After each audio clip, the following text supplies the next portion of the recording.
Sources say basketball betting may be legalized to increase government revenue. CLP says there may be room for cuts in electricity fees if global fuel prices continue to moderate. And Conservatives win the German election as the far right surges to second place.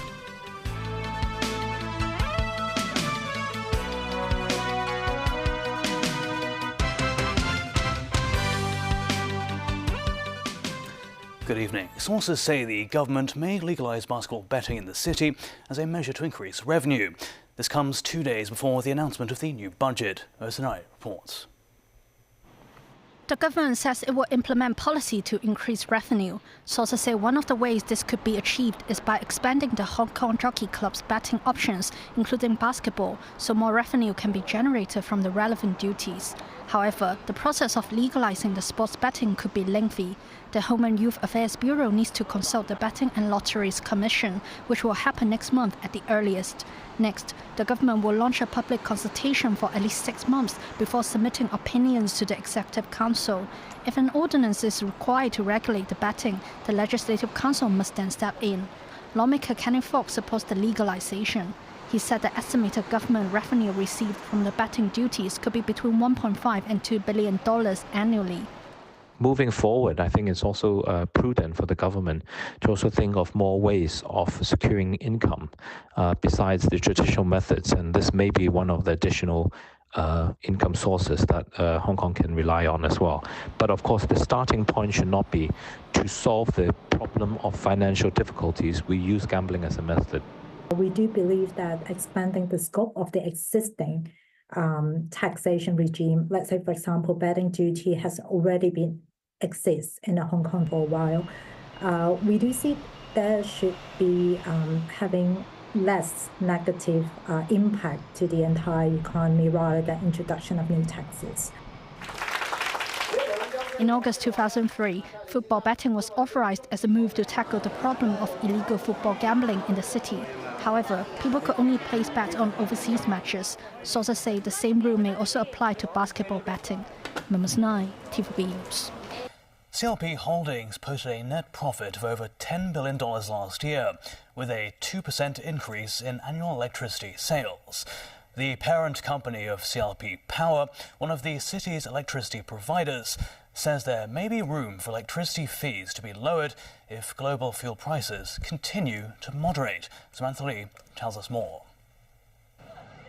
Last year was the warmest ever in the history of Hong Kong, and the city's economy was still recovering. Electricity sales by CLP rose 2.1% year-on-year. Residential clients accounted for the biggest increase in electricity consumption among 4 sectors, followed by infrastructure and public services. Commercial clients, the largest user of electricity, saw only an increase of 1.5% year by year, due to a weaker demand from the retail and catering sectors. Manufacturing businesses also had low energy needs, with a 1.3% drop in electricity sales.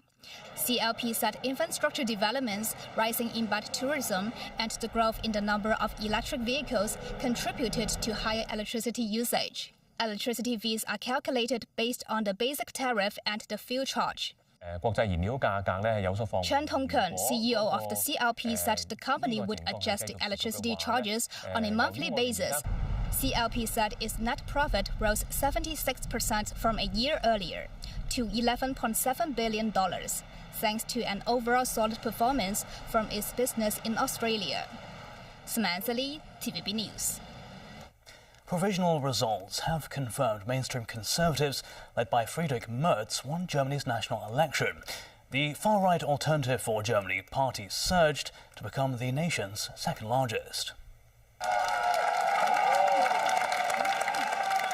The results released by the German Electoral Authority showed Friedrich Merz's Christian Democrats and the centre-left Social Democrats winning a combined majority of seats in the national legislature after small parties failed to make the electoral threshold. Merz's conservative CDU-CSU bloc came in first place, winning 208 seats in the 630-seat Bundestag, while the far-right Alternative for Germany, or AfD, 152. The The three parties in Germany's former governing coalition lost seats. Outgoing Chancellor Olaf Scholz's Social Democrats, or SPC, suffered a stinging defeat, falling to 120 seats. The Greens dropped to 85. The pro-business Free Democrats failed to reach the 5% of the vote required to win seats. The outcome of the election gives Friedrich Merz the best chance of becoming Germany's next chancellor. The 69-year-old said he hopes to form a government by Easter at the latest, stressing the need to do so as fast as possible. He outlined his top priorities to unify Europe in the face of challenges coming from the US and Russia. For the time being, outgoing Chancellor Scholz will remain in power. Merz has ruled out a coalition with the far-right AfD, which is now the country's second-largest party after its best showing ever. The AfD was jubilant after the election. Its leaders vow to become the country's main party in the next election as its appeal expands. AfD Chancellor candidate Alice Weidel hailed the outcome, saying next time the party will come first. The election took place 7 months earlier than originally planned after Chancellor Scholz's unpopular coalition collapsed in November, 3 years into a term that was increasingly marred by infighting. The campaign that preceded the vote was dominated by concerns about illegal immigration and economic stagnation, issues Merz has vowed to address. Germany is the most populous country in the 27-nation European Union and a leading member of NATO. It has been Ukraine's second biggest weapons supplier after the US. The country will be central to shaping the continent's response to the challenges of the coming years, including the confrontational foreign and trade policy of the Trump administration in Washington. Pope Francis remains in a critical condition as blood tests have shown early stages of kidney insufficiency. This as the 88-year-old battles pneumonia and a complex lung infection. The pontiff was alert, responsive and attended Mass on Sunday. The Vatican said on Monday that he had a good night in hospital, adding he slept and is resting. Tracy Furness reports. Dozens of people gathered beneath Pope Francis's hospital window for the noon Angelus prayer on Sunday. The ailing Pope did not make an appearance as the crowds below fingered their rosaries and bowed their heads, praying for him to recover. The faithful came from far and wide. We are students from India and Brazil, and we came here to pray for Pope Francis because yesterday he was okay, and yesterday night we heard that he is not okay, and we are praying for his speedy and complete recovery. Pope Francis was conscious but still receiving high flows of supplemental oxygen Sunday, following a respiratory crisis and blood transfusions, as he remains in critical condition with a complex lung infection. The Pope's illness has raised questions of what happens when he is sick or unconscious. The answer is nothing. There is no provision in canon law for an incapacitated Pope. Francis continues being Pope. That said, he has said that he wrote a letter shortly after his election in which he outlined the conditions under which he would resign if he became medically incapacitated. The text of that letter is not known. It is not public. We don't know what those conditions are, but Francis himself has said on many occasions that that door is open. Resignation is a possibility. In Pope Francis's home country of Argentina, Catholics in Buenos Aires attended Mass to pray for his recovery. Homilies for the Pope were held across the country Sunday, and large crowds are expected in Plaza Constitucion for a Mass later today. Tracy Furness, TVB News. An American Airlines flight from New York to New Delhi was diverted to Rome while flying over the Caspian Sea.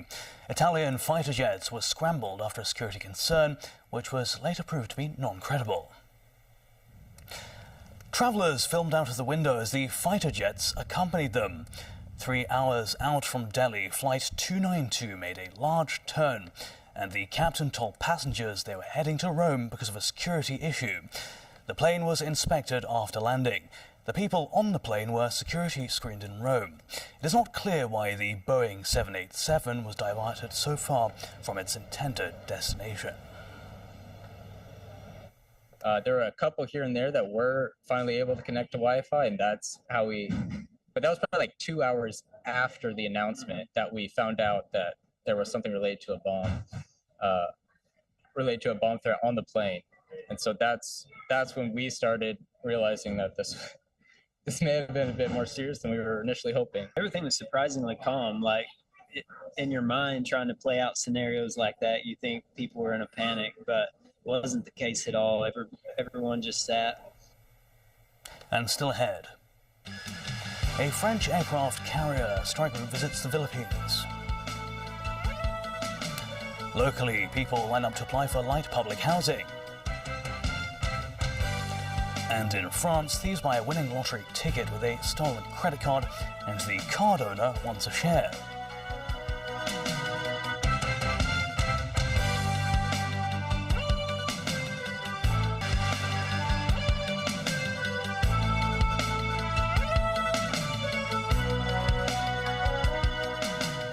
Welcome back. The second batch of light public housing is open for application today. More than 5,000 units are available at 4 sites: Kai Tak, Kwun Tong, Tu Mun and Shang Shui. Samantha Lee reports. This morning, people lined up at the Housing Authority's office in Lok Fu to submit their applications. Housing Authority staff were on hand to help applicants fill in the forms. 4 light public housing projects on Olympic Avenue Kai Tak, Sun On Road Kwun Tong, Cheng Fuk Ling Tu Mun, and Choi Yun Road Shang Shui will provide a total of 5,060 flats. Monthly rents range from $860 to $3,270. Successful applicants will be able to move in from the 4th quarter of this year. Kai Tak appears to be a popular choice. Ms. Yip says it's difficult for her to move around, so she hopes to get a unit in the Olympic Avenue project close to the Kai Tak MTR station. Ms. Jones says she's considering the flats in Kai Tak because her kid goes to school in Hong Kong. However, some applicants also expressed worries over the limited length of tenancy of light public housing. I waited almost 7 years for a place with the public housing. Previous to that, I was in another Chongfang, which was terrible. So I got this one about 11 years ago, and I've been staying there since. And then they introduced this public light housing, so I said, let me try.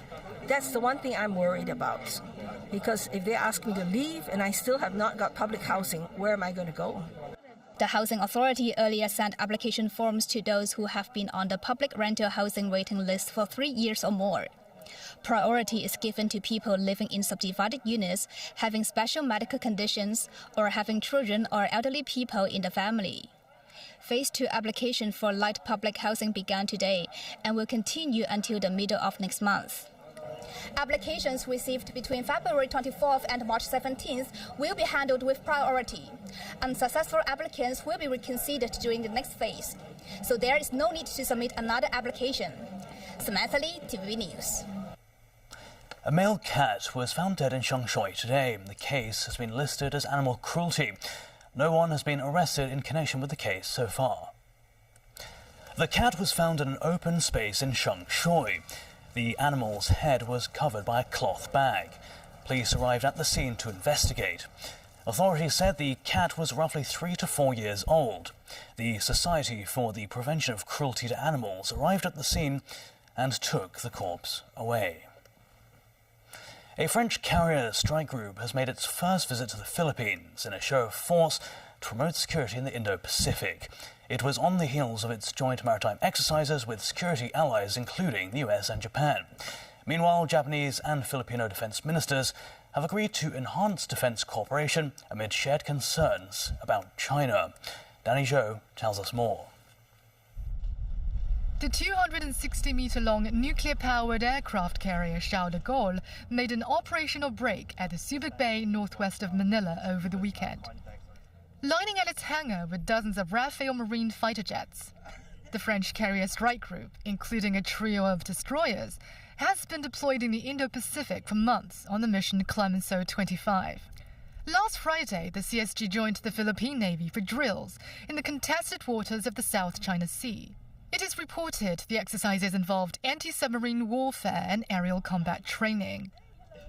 During her address on the deck of the Charles de Gaulle, French Ambassador Marie Fontenelle said the high-profile deployment shows Paris's commitment to promoting regional order. We aim to deepen our cooperation with regional partners with whom we share common values such as upholding international law and ensuring freedom of navigation in shared maritime spaces. The French embassy has said the Clemenceau 25 serves as a unique opportunity to strengthen bilateral relations with the Philippines, particularly in military activities and defense capability development. A French military frigate earlier piloted its first ever participation in a joint sail in and near the South China Sea during the 2024 US-Philippine Balikatan drills. On Monday, Japanese Defense Minister Gen Nakatani met with his Philippine counterpart, Gilberto Teodoro, in Manila, where they agreed to deepen defense partnership.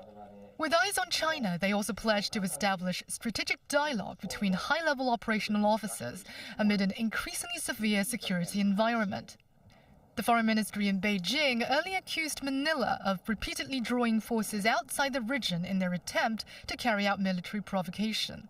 Officials said Manila was trying to conceal its violation of China's maritime rights, and the move has undermined peace and stability in the South China Sea. Danny Zhou, TVB News. In France, thieves used a stolen credit card to buy a lottery ticket, which went on to win the more than €500,000 prize. Now the victim, Jean David, has reached out to the thieves, wanting a share in the winnings. The lawyer for Jean David said it's a totally incredible story, very funny. The lawyer said my client launched an appeal to the thieves who stole his credit cards, with which they bought a whole bunch of things in a tobacconist in Toulouse, including the €500,000 winning lottery ticket. The appeal was being launched as the winnings had not been claimed from the lottery authority, and the lawyer wants to make a deal with the perpetrators. Jean David had his backpack stolen earlier this month from his car, which included his bank cards and other documents. When he called the bank, he learned the card had already been used in a local shop. And that's news. Thanks for watching.